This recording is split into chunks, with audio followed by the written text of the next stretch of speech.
so ashamed.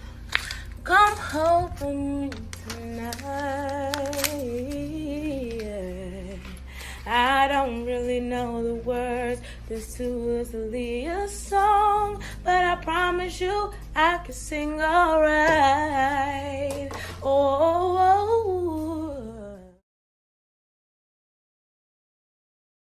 She was born with music inside her. Her mother was a wise woman who helped people with their pain. Her father was a jazz legend who once played with the greats, Coltrane, Miles Davis, Dizzy Gillespie. She didn't just grow up with greatness. She was soaked in it, from her name to her blood. Her name was Dara Northern. From the time she could walk, she could sing. At church, at school, in the shower. Her voice was not just good, it was powerful. It was the kind of voice that could hush a room or bring tears to your eyes. People said she reminded them of Beyoncé. Others said she had Kll's edge, but really Dra was her own universe. She didn't need to be compared, she only needed to be heard. She studied media in college and didn't wait for the world to give her a chance. She created one. She chose a name, Joan Monroe, and started writing, recording, and releasing her own music. Her songs were about love, freedom, and truth. They were bold, they were honest, they were hers, but while her career was rising, her personal life was falling apart. Years earlier, her mother had helped a young man named Idrissa Fall come to America. He needed a new start. She gave him one. Over time, Dra and Idrissa grew close. He was her first serious relationship. They shared music, culture, memories. But as time passed, Dra started to grow in a different direction. She told Idrissa she liked women too. She told him her truth. He didn't accept it. Instead, he turned angry. He called her names. He said her life was wrong. He hated her queerness. He tried to make her feel small. Still, she stayed, maybe out of love, maybe out of habit. Maybe because leaving was harder than it sounded. As Joan Monroe, her voice became louder and more fearless.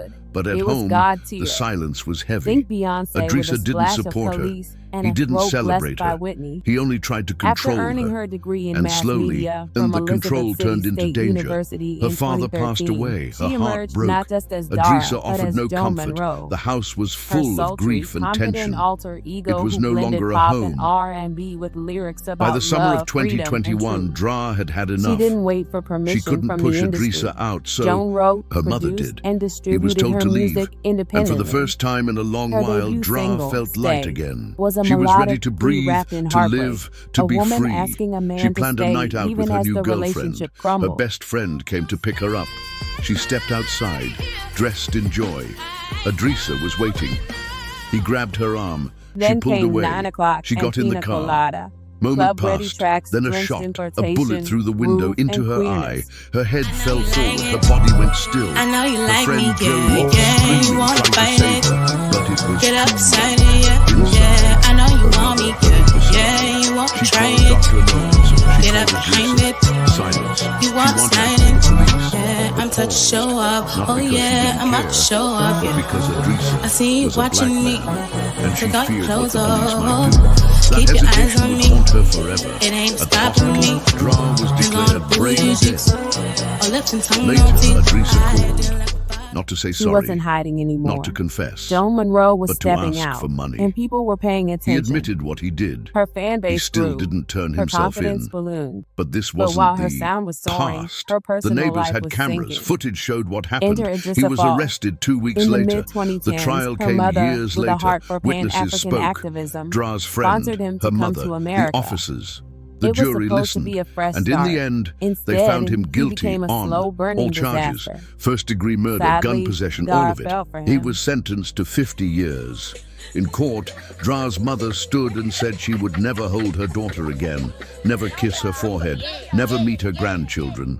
He was But her even in first her real relationship, relationship. she showed grace. They clicked over music She said and she shared would pray cultural for the pride. man who But killed her then Dara child. changed, or Before more she died, accurately, Dra she had evolved. released a song called She told him Shopping she was attracted Spree. to women. It was His bright, reaction, joyful, straight full up of life. homophobic hysteria. People said it could have made her Suddenly, famous. the man she She once never got loved to was see it spewing rise. venom. But the He song called is still queerness an here. Her abomination, voice is her still friends here. dykes, Her her truth is lifestyle still immoral. here. But Idrissa tried to Dara, control still her. tangled He in the tried to emotional silence mess, her. stayed. But Dra had She tried already to broken juggle his free. rage and her truth. She was more than a Meanwhile, voice. Joan Monroe She was a belting her star. way through- And stars don't fade. They burn forever. You know I'm real cool, like pina colada. I like it real hot, hot just like the summer. You know how I do you, you do me like I wanna. Do you like my straw? My pina colada, pina colada. On September 9th, 1991, in a house where music lived in every corner and wisdom filled every room, her mother, Dr. Ayanna Watkins-Northern, helped people understand their minds. Her father, Robert Brother R. Northern, made music with legends. He didn't just play jazz, he was jazz. People knew his name, people followed his sound.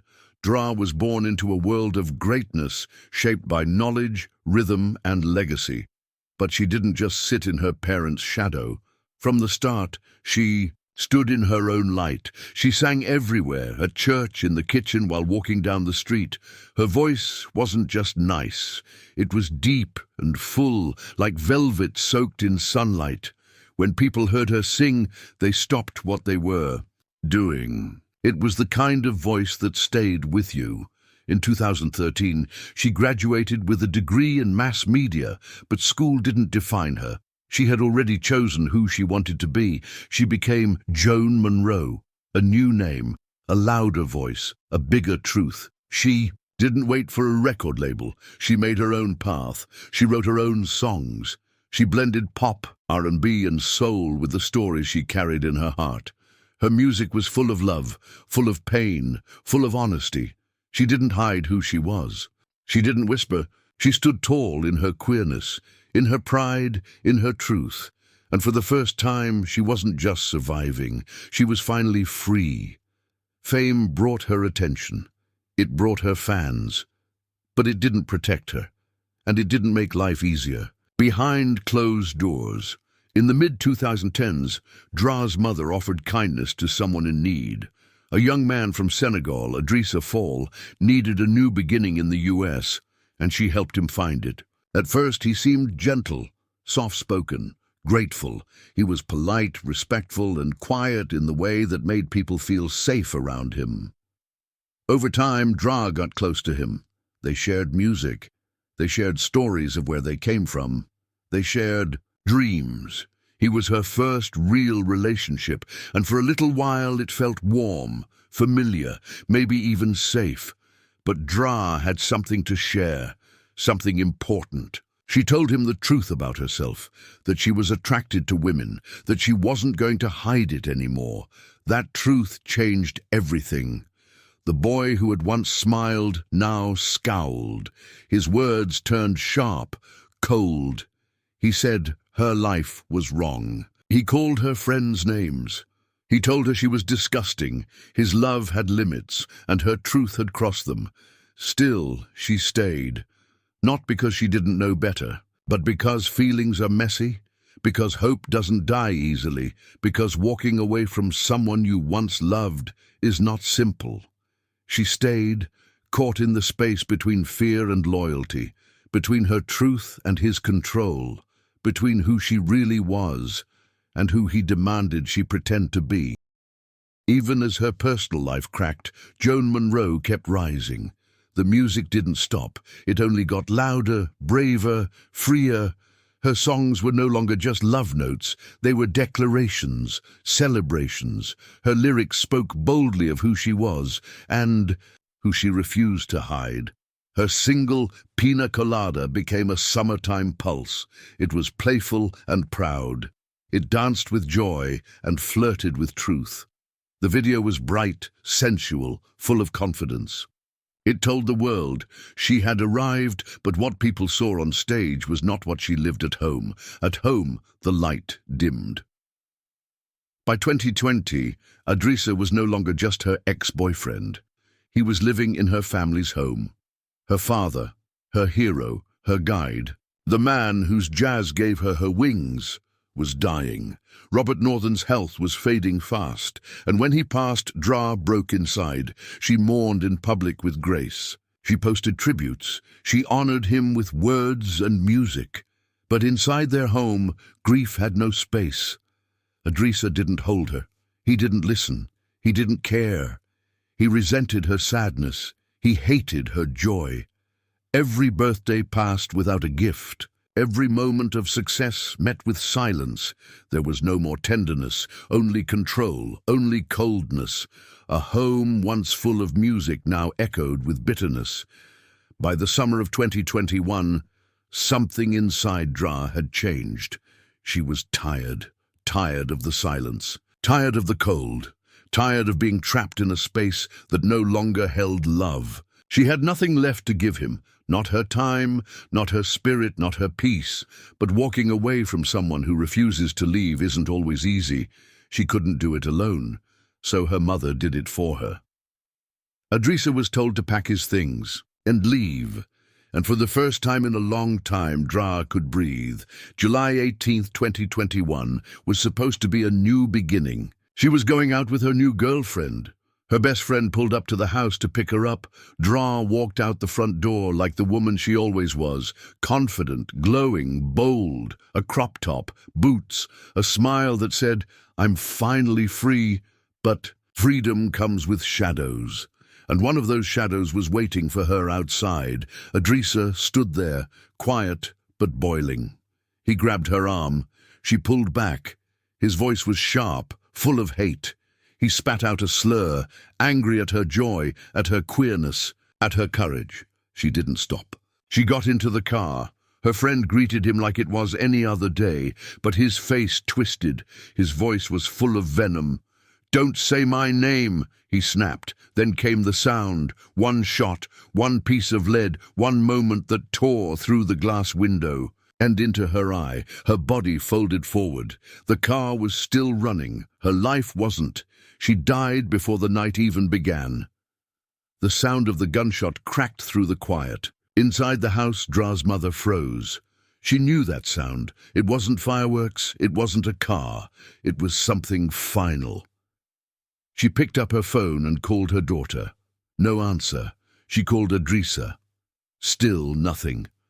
Her heart told her something was terribly wrong. Her instincts screamed to call the police, but her mind hesitated. Idrissa was a black man, and she had seen what sometimes happened to black men when police showed up. That pause meant to protect him would become a scar she carried forever. Later at the hospital, Dara was declared brain dead. The doctors couldn't save her. Her body was there, but the light that had danced in her eyes, the voice that had once filled every room, it was gone. Then came the final insult. Idrissa called, not to beg for forgiveness, not to confess, not even to ask if Dara had survived. He asked for money. He wanted help getting his things. He admitted to shooting her. Still, he didn't turn himself in. Before he fled, he had disabled the cameras in the house. He thought he had erased the proof. But this wasn't the past. Neighbors had doorbell footage. They saw what happened. They heard the shot. They gave their statements. 2 weeks later, the police arrested him, and the man who tried to silence her truth was finally caught. You like it? I know you like me, yeah. You wanna fight it? Get up beside it, yeah. I know you want me, yeah. You wanna try it? Get up behind it. You wanna slide it? Yeah, I'm touch to show up. Oh yeah, I'm about to show up, yeah. I see you watching me. Take all your clothes off. Keep your eyes on me. It ain't stopping me. Hands on the booty cheeks. Or left and tongue, no teeth. I had you like a bottle. The courtroom was quiet, but the weight in the air was heavy. Idrissa Fall stood before the judge, no longer a man in hiding. Now, he was a man on trial. He was charged with first-degree murder while armed. He was charged for having the gun. He was charged for using it to take a life. The trial began on January 13th, 2025. People came forward to speak. Dre's best friend, the one who saw it all. Dara's mother, the one who lost everything. The officers who arrived. The doctors who tried. They all told the truth. The jury listened. They saw the video. They heard the recordings. They read the reports. It didn't take long. On January 28th, the verdict came in. Guilty. The judge didn't hesitate. On May 2nd, 2025, the sentence was given, 50 years in prison, plus supervised release, a lifetime on the gun offender list, and a payment of $200 to the Victims of Violent Crime Fund. It wasn't enough to bring Dara back, but it was a beginning, a measure of justice, a closing of one chapter. The courtroom had fallen silent. The sentence was spoken, but the pain still hung in the air like smoke that refused to clear. Dara's best friend stared at the man who had taken everything and didn't blink. Her eyes were full of rage, of sorrow, of love that had nowhere left to go. She stood there, steady and strong, and let the weight of her words land like a stone. He had destroyed his own future when he took Dara's life, but it was her mother who brought the room to stillness. Dr. Ayanna Watkins-Northern stood with her. Grief wrapped tight around her, but her spine was straight. Her voice didn't shake.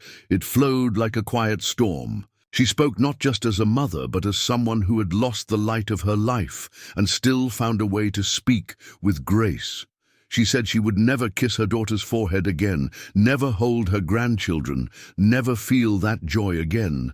But even then, she didn't curse him. She didn't scream. She offered something harder. She said she would pray for him because he needed mercy, because his soul had to answer for what he did, because hate had consumed him and only something bigger could cleanse that kind of darkness. That day, it was the last time she would look into the face of the man who tore her world apart.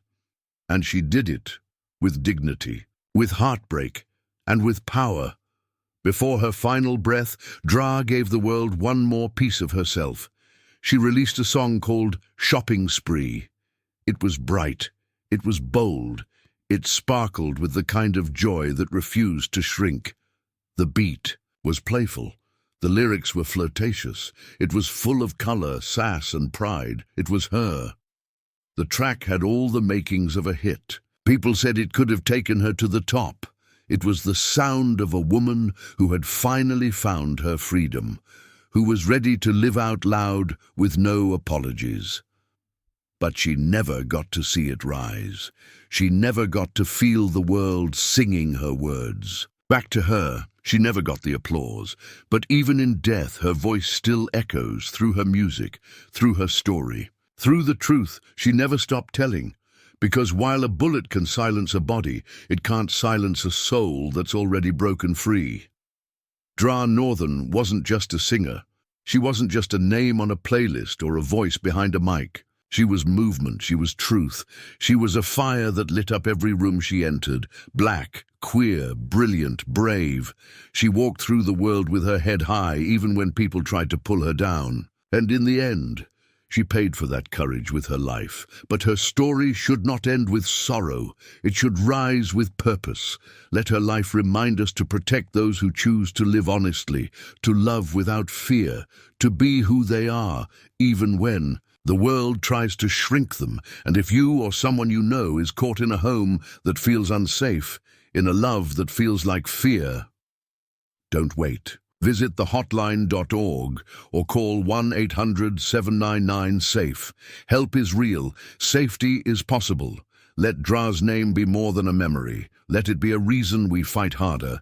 Let it be a voice that never fades. Let it echo beyond the silence. May Dara Northern, Joan Monroe, rest in peace.